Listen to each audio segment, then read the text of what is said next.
만물유래는 역사문화 유래 콘텐츠 채널입니다. 좋아요 및 구독은 더욱 알찬 영상 제작에 큰 힘이 됩니다. 전설야담, 술꾼 복대비를 만난 주당. 옛날 어느 마을에 무척이나 술을 좋아하는 이시성을 가진 주당이 살았습니다. 이서방은 날마다 하루 일을 마치면 반드시 술을 마셔야 직성이 풀리는 술꾼이었습니다.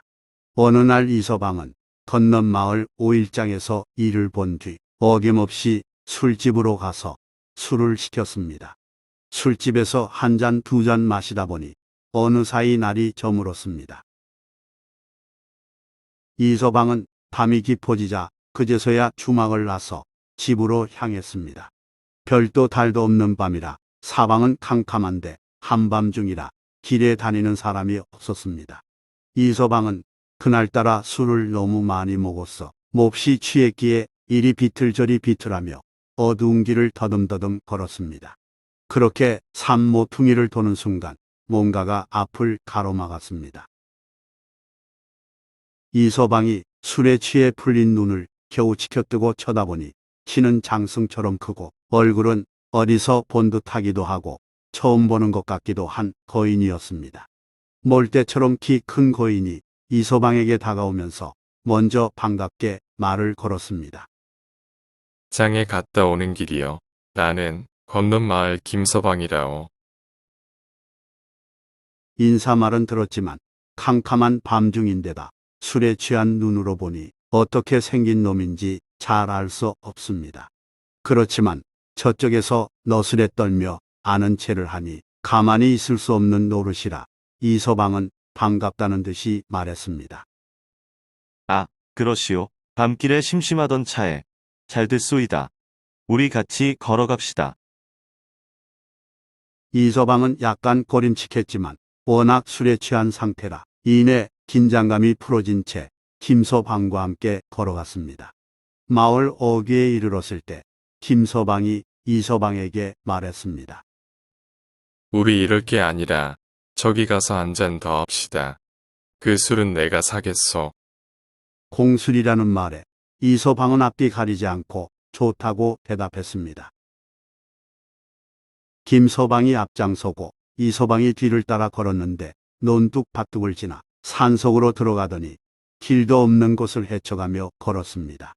그러다 보니 이서방은 가시덤불에 긁히고 넝쿨에 걸려 넘어지고 나무나 바위에 부딪히면서 온몸에 상처를 입었습니다. 술에 잔뜩 취해서 그나마 통증을 덜 느꼈지만 몸이 피곤한지라 이서방이 김서방에게 물었습니다. 여보게, 김서방, 대체 술집이 어디 있다고 이런 데로 날 데려가는 거요? 조금만 더 가면 좋은 술집이 있으니 잔말 말고 따라오시오. 그 후에도 김서방은 자꾸 험한 곳으로 다니더니 이번에는 물가에서 이서방 손목을 꽉 잡고 물속으로 들어가려 했습니다.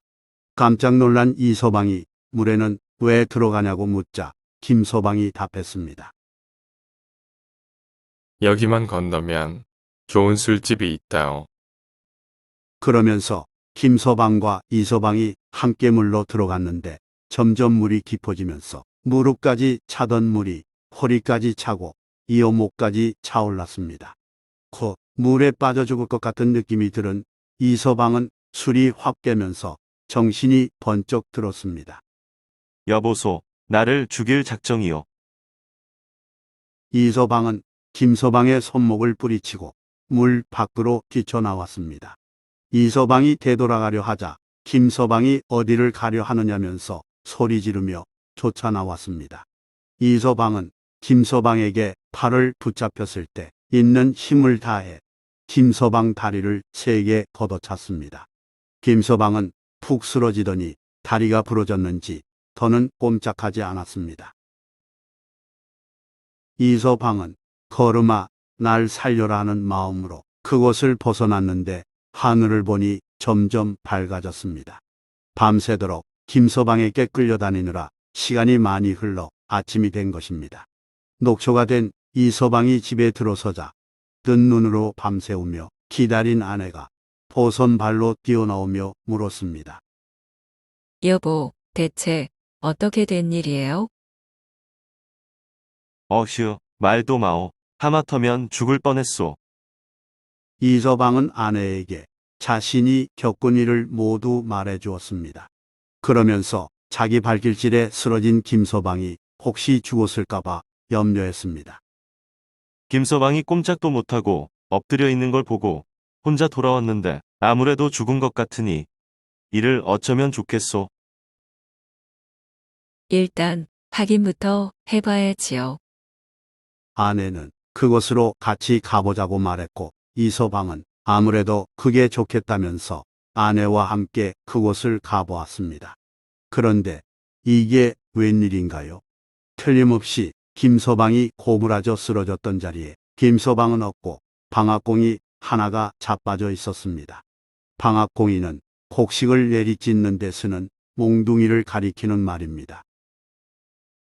본래 도깨비는 사람이 쓰다 버린 빗자루 방앗공이에 사람의 피나 땀이 묻으면 변하여 생기는 괴물이라고 여겼습니다. 도깨비는 밤에 둔갑하여 사람처럼 행세하고 해가 뜨기 전에 사라진다고 했는데 이서방은 하룻밤 동안 하도 혼쭐나서 이후에는 술에 취해서 밤길 다니는 일이 전혀 없었다고 합니다.